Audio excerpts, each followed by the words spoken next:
जय हिंद। आप सभी को मेरी तरफ से प्यार भरा नमस्कार। आशा करता हूँ आप सब बढ़िया हैं और तैयारी बढ़िया चल रही है। डियर स्टूडेंट्स, आज की जो हमारी क्लास है, आज हम चार्टर एक्ट ऑफ 1813 के बारे में पढ़ेंगे। 1813 का जो चार्टर एक्ट था उसके क्या प्रावधान थे, इसके बारे में आज हम पढ़ेंगे। तो सबसे पहले देखते हैं कि इस एक्ट के फीचर क्या थे। ठीक है दोस्तों, देखिए पहला जो इसका फीचर तो कहता है, it abolish the trade monopoly of the company in India. कहता है कि जो कंपनी को ट्रेड मोनोपोली दी गई थी, यानी कि व्यापार में एकाधिकार दे दिया गया था, उसको अब इंडिया में खत्म कर दिया गया था। The Indian trade was thrown open to all British merchant. कहता है कि जो भारत में व्यापार था, सभी ब्रिटिश मर्चेंट के लिए ओपन कर दिया गया था। मतलब कि जितने भी ब्रिटिश व्यापारी थे, सभी के लिए इंडिया के जो गेट थे, आप ये कहिए कि भारत के जो व्यापारिक दरवाजे थे, वो खोल दिए गए। कहा कि ठीक है, आप लोग व्यापार कर सकते हैं।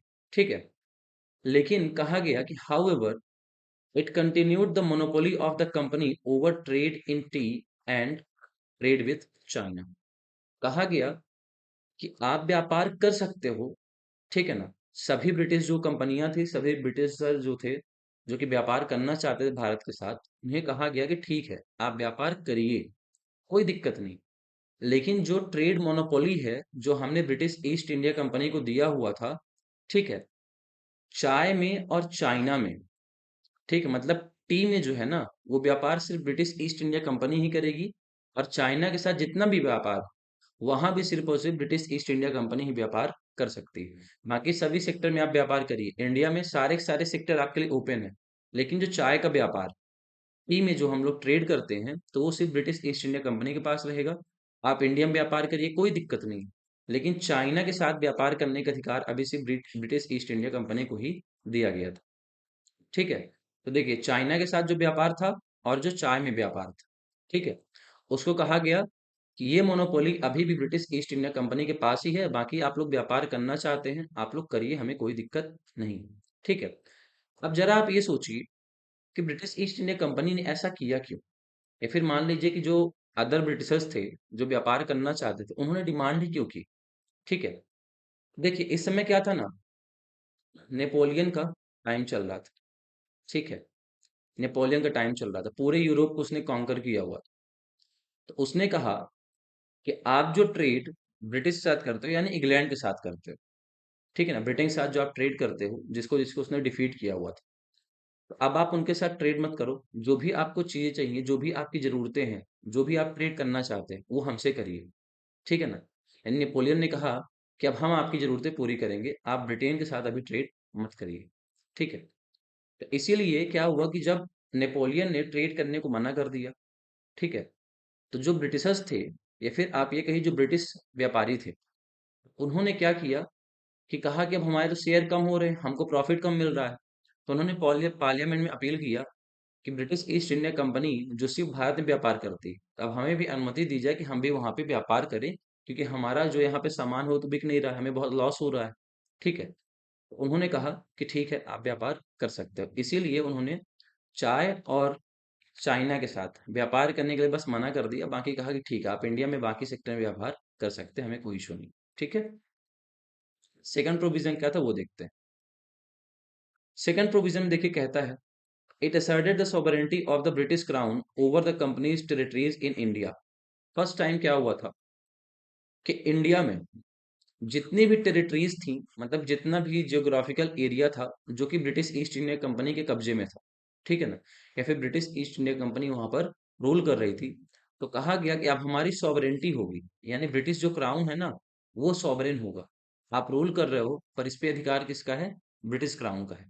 ठीक है ना, कंपनी की जितनी भी टेरिटरीज थी, जो कुछ भी उसने जीता वो, जैसे बंगाल है, ठीक है ना, बॉम्बे है, मद्रास हो गया, ठीक है, तो यहाँ पे क्या कहा गया कि अब आप रूल करो, ठीक है, पर रूल किसके बिहाफ पे कर रहे हो, ब्रिटिश क्राउन के बिहाफ पे कर रहे हो। ठीक है, यानी जो ब्रिटिश पार्लियामेंट था, ब्रिटेन का पार्लियामेंट, उसके बिहाफ पे ईस्ट इंडिया कंपनी यहाँ पे टेरिटरीज पे रूल कर रही थी। अब डायरेक्ट उन्होंने कंट्रोल ले लिया, उन्होंने कहा कि अब हमारी सॉवरेंटी है, अब हम कंट्रोल लेंगे। ठीक है, थर्ड देखते हैं, it allowed the Christian missionaries to come to India for the purpose of enlightening the people. अगर आपने हिस्ट्री बहुत अच्छे से पढ़ी होगी, तो बहुत जगह ये लिखा हुआ है कि इंडियंस क्या थे, बारबेरियंस थे।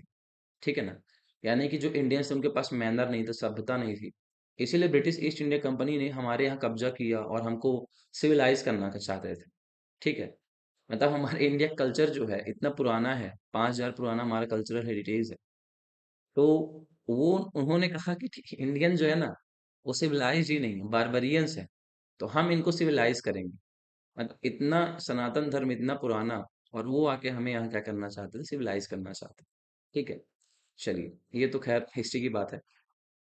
तो कहता है it allowed the Christian missionaries, जो क्रिश्चियन मिशनरीज थे, ठीक है ना, तो उनको कहा गया कि आप इंडिया में जाइए, हम आपको परमिशन देते हैं, और आप जाके वहां पे क्या करिए, लोगों को इनलाइटनमेंट करिए। ठीक है, उनको जागृत करिए, उनको ज्ञान दीजिए। ठीक है, अब उन्होंने यहाँ पे हमारे लिए क्या किया कि हमें इनलाइटनमेंट करने के लिए आ रहे थे क्रिश्चियन मिशनरीज को, उन्होंने ब्रिटिश ईस्ट इंडिया कंपनी ने, फिर ब्रिटेन की जो क्राउन था, ब्रिटिश पार्लियामेंट था, उसने दे दिया कि ठीक है आप जाइए और एनलाइटनमेंट करिए। ठीक है, तो कुछ ऐसे थे। ठीक है, वो लोग आए और हमें सभ्यता सिखाने आए थे। ठीक है, चलिए फोर्थ प्रोविजन क्या है वो देखते हैं। It provided for the spread of western education among the inhabitants of the British territories in India. देखिए, ब्रिटिश टेरिटरीज जो थी इंडिया में, है ना, यानी ब्रिटिश क्राउन को जो हमारे इंडिया में रूल चल रहा था, जहां जहां उन्होंने जीता हुआ था, तो वो हमारे ऊपर रूल कर रहे थे। उन्होंने कहा जहां जहां हमारी टेरिटरीज है, ब्रिटिश जो टेरिटरीज है इंडिया में, ठीक है ना, ब्रिटिश जो टेरिटरीज कहाँ है, इंडिया में है, तो आप क्या करिए कि वहां पे जाइए और वेस्टर्न एजुकेशन प्रोवाइड कराइए। वेस्टर्न एजुकेशन किसे प्रोवाइड कराएंगे, साइंस के क्षेत्र में। ठीक है, इंग्लिश इंट्रोड्यूस हो जाएगा फिर। ठीक है, आप पढ़ेंगे 1833 में मैकॉले आएंगे, तो वो इंग्लिश इंट्रोड्यूस कर देंगे। ठीक है, और यहाँ पे एजुकेशन देने का उनका काम ये नहीं था कि हमारे इंडियन सिटीजन्स को एजुकेशन देना चाहते थे, कि हमको पढ़ाना लिखाना चाहते थे। उनका ये मानना था कि अगर ये पढ़े लिखे रहेंगे तो हमारी हेल्प करेंगे, हमारी कंपनी का जो काम होता है ना उस पे ये हेल्प करेंगे, इसीलिए वो पढ़ाना चाहते थे। आप हिस्ट्री अगर अच्छे से पढ़ोगे तो उन्होंने रेलवे इंट्रोड्यूस किया हुआ था। ठीक है, मीन्स ऑफ ट्रांसपोर्ट और कम्युनिकेशन इंट्रोड्यूस किया, थोड़े बहुत चेंजेस में लाए, रिफॉर्म लाए, तो उन्होंने हमारे लिए नहीं किया हुआ था, उन्होंने अपने लिए किया हुआ था। ठीक है, कहीं भी विद्रोह होता तभी पैदल जाते हैं, घोड़े से जाते हैं, रास्ते बड़े खराब हैं, ट्रेन चलेगी जल्दी पहुंच जाएंगे, गुड्स का एक जगह से दूसरी जगह पे पहुंचाना आसान हो जाएगा। तो ब्रिटिश ने जितना भी काम किया वो हमारे लिए नहीं किया हुआ था, अपने लिए उन्होंने किया हुआ। तो यहाँ पे जो है कि उन्होंने वेस्टर्न एजुकेशन को कहा कि ठीक है हम वेस्टर्न एजुकेशन यहाँ पे प्रोवाइड कराएंगे, कि साइंस सिखाया जाएगा, इंग्लिश में रहेगा सब कुछ। ठीक है, तो उन्होंने हमारे लिए नहीं किया था, उन्होंने अपने लिए किया हुआ था। और इस दौरान एक सबसे इंपॉर्टेंट बात क्या थी, 1 लाख रुपीज यहाँ पे दिया गया था।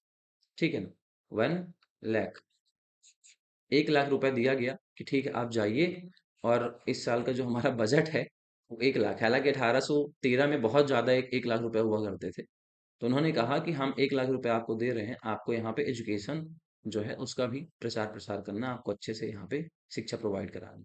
ठीक है, नेक्स्ट देखते हैं पांचवा प्रोविजन क्या था। It authorise the local government in India to impose taxes on person. कहा गया कि हम आपको पावर दे रहे हैं कि आप लोकल लोगों के ऊपर, जो यहाँ रहते हैं, भारत में जो लोग रह रहे हैं लोकल लोग हैं, आप उनके ऊपर टैक्स लगाओ। ठीक है, अगर वो टैक्स नहीं दे पाते हैं, they could also punish the person for not paying taxes.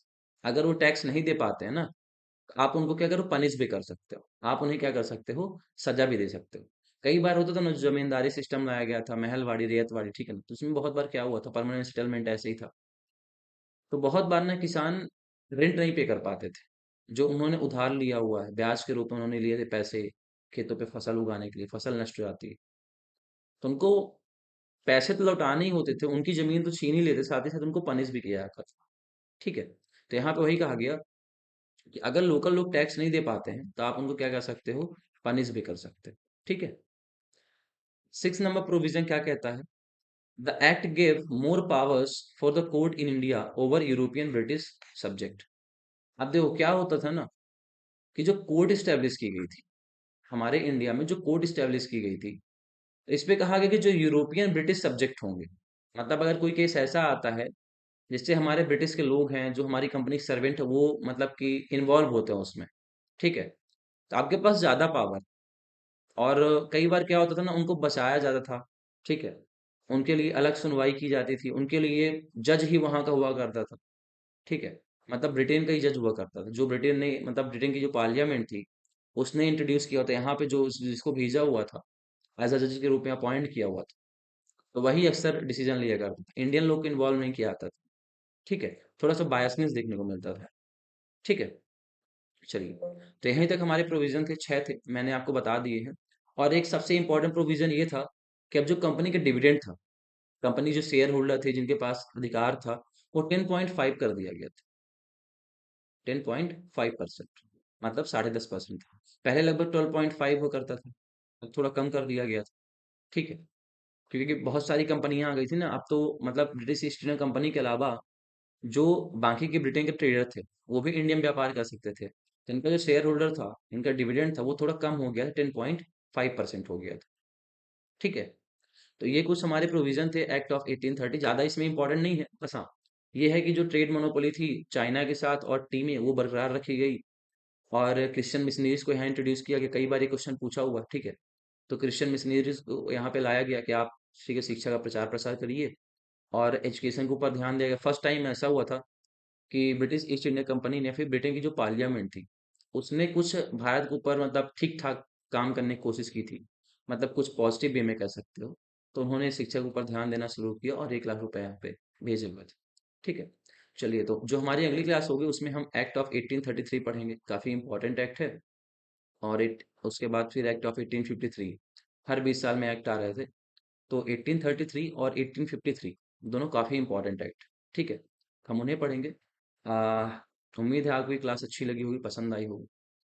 अच्छे से पढ़ते रहिए, अपना ध्यान रखिए, मिलेंगे नेक्स्ट क्लास में। जय हिंद।